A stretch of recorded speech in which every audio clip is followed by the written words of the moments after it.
College World Series getting underway this week. 8 teams descending on Omaha. There is no chance for a repeat winner with defending champs Mississippi State not on the field. Instead, it will be Texas, Stanford, Notre Dame, Arkansas, Ole Miss, Auburn, Oklahoma, or Texas A&M crowned champion. The field is wide open as you take a look at the brackets. Only 2 of the teams got here cleanly. A&M and Ole Miss, 6 of the 8 had to win a portion of the postseason on the road in order to get to Omaha. We are very excited about this. We have John Bollman actually here in studio with us from Sportsline because of this whole pandemic thing. Found out you live just down the road, so welcome to studios. Robbie Weinstein from 24/7 Sports. This is double elimination, and as I mentioned, guys, the field is wide open, in my opinion, heading into this. Let's get picks for the first set of games. They're starting 1 Eastern on Friday. Oklahoma versus Texas A&M. Oklahoma, the best on-base percentage of the 8 teams here. It's been a while, John, since they've been to this spot since 2010. A&M, of course, one of the 2 teams that got here without a loss. A&M minus 125, OU minus 105. The total is 13 and a hook. I'm out of breath. I'll let you take over. Let's get your pick. Yeah, I like Oklahoma here, minus 105 versus Texas A&M. I'll give you 3 names here: Trevin Michael, Cade Horton, and Jake Bennett. 3 pitchers who've been absolutely dominant for Oklahoma. They have the highest on-base percentage left with teams making the tournament. And Texas A&M, they really they didn't have one player make first team All-SEC. They've just been constantly a good team, quietly winning. I think they are the beneficiaries of an easy regionals draw in home games, so I like Oklahoma minus 105 here. This is a tough one to pick for sure because both these teams have really been on fire since early April. I believe none have lost a series since then. I think this is the one game that John and I disagree on in terms of the opening games, in that Texas A&M, in my opinion, coming out of the best conference in college baseball. I just love how they've been playing. Austin Boast, Dylan Rock, Jack Moss, they've got a lot of sluggers on that team, and they don't necessarily have to rely just on the home run ball either. Charles Schwab Field in Omaha is known for playing kind of tough in terms of hitting home runs, and I kind of like Nathan Detmer also as the starter for Texas A&M in this game. So I lean with the Aggies, but this is going to be a really fun one with lots of runs scored, I think. And I do want to correct myself, that game getting underway at 2 Eastern on Friday. I was in the wrong time zone there in my head. We're on the East Coast. All right, that evening you get Notre Dame versus Texas. Texas, they have a guy by the name of Ivan Melendez. His nickname, the Hispanic Titanic. He is very well known for that. Leads the country with home runs with 32. Became the first college baseball player since 2013 to hit the 30 home run mark. But Notre Dame here coming off that big win against Tennessee. Going into this, I mean, I'm not sure, do you get pumped up about it or do you kind of have a hangover from it? Yeah, it's a good question. And Notre Dame, they just knocked off the #1 overall seed. I wouldn't put anything past them right now. This is your classic pitching versus hitting matchup. Hitting with Texas, pitching with Notre Dame. Notre Dame uses the long ball a lot, which shouldn't be as effective as Robbie mentioned in this park. But Texas has the bats here. Pete Hansen should start game 1. He didn't look great against ECU. And that's kind of why I'm leaning here. Leaning Notre Dame. Plus John Michael Bertrand presumably will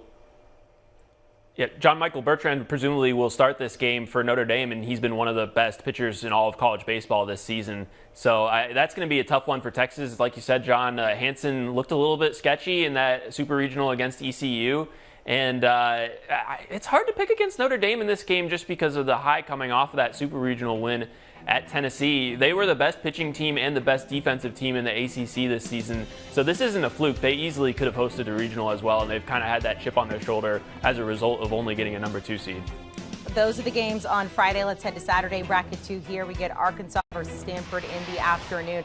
Stanford, they don't have pretty wins, but they are winning by all means. They're the favorite here at minus 125. Arkansas minus 105. The total is 11. John, who's your pick in this game? Yeah, I like Arkansas minus 125 here against Stanford. You said it. Stanford just doesn't win pretty. They've been winning games. They won 16 in a row to end the season. They won the Pac-12 tournament, but they lost game 2 of their regional. They lost game 1 of their super regional. This team, it's really about fading Stanford here. I'm not too high on Arkansas. They have Connor Noland. He's been dominant. He was on the Arkansas team that made it in 2019, but I'm leaning Arkansas minus 125 here, mainly to fade Stanford. Arkansas has been in this situation a lot. It's an experienced ball club, and Dave Van Horn is one of the best coaches in college baseball. So along the lines of that, Stanford did struggle in the regional a little bit and also the super regional against Texas State and UConn. I just think Arkansas, they had this lull at the end of the regular season, and then they really flipped a switch once they got into the regionals and then supers. They went to UNC and won that super regional, swept it, even though UNC had been playing as well as basically anybody in college baseball over the last month or so. They're going to be tough. The top of Arkansas's lineup is really starting to hit now, and they've got all the experience in the world. All right, that evening we get Ole Miss going up against Auburn here. Ole Miss, a couple stats for you: 2-1 versus Auburn this year, 6-1 versus Auburn over the past couple of years, past 2 years there. So Auburn, you do get plus money, plus 100.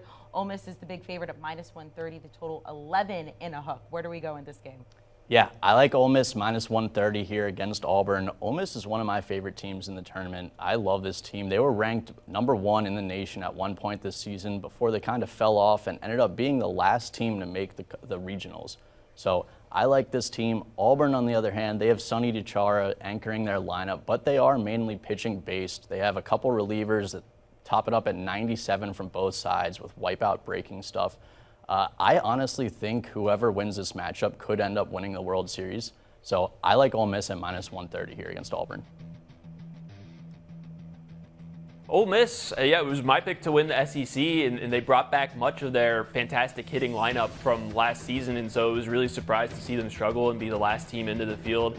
I agree with John. I mean, they're really on a roll, and Auburn also, they ranked outside the top 10 in the SEC in both runs scored and ERA. So Oregon State wasn't really playing so well down the stretch, and I wasn't too impressed with them, to be honest, for a #3 overall seed. I think Auburn has had a little bit of a fortunate path to get here, and I'd fade them here, especially with how hot Ole Miss has been. The Rebels have a ton of talent. They're just as talented as really any other team that's remaining, even though they were barely getting into the tournament to begin with. Both going with Ole Miss there. Johnny mentioned whoever comes out of this game could very well win the World Series. And of course, as we mentioned, look, the odds are tight. The field is wide open. So let's get your pick to win. Yeah, as you mentioned, the field is wide open, and I think that's represented with not any of the teams at higher than plus 800 odds.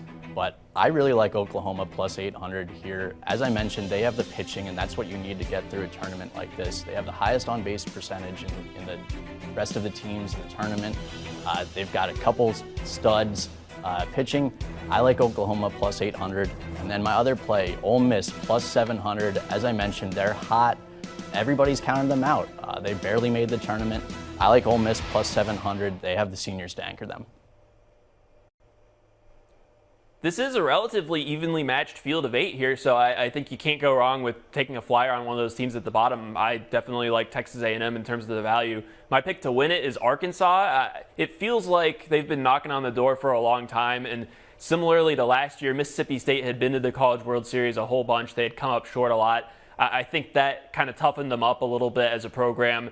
And Arkansas has been here before. This just feels to me like the Omahags are going to get it done. I can't completely put my finger on it, but it helps that they're playing great baseball right now. Love how Connor Noland is playing, and I think they're a relatively well-rounded team with as much talent as just about anyone in college baseball, since they've got a multi-year track record of excellence. And just to show how open this field is, I mean, you guys are picking 3 teams out of the 8, so really almost anybody could go ahead and win this whole thing. Jealous of everybody in Omaha. That is a bucket list item for me. All right, Robbie and John, thank you guys so much. Taking a look at the upcoming College World Series schedule, I will give you the correct time, 2 Eastern on Friday.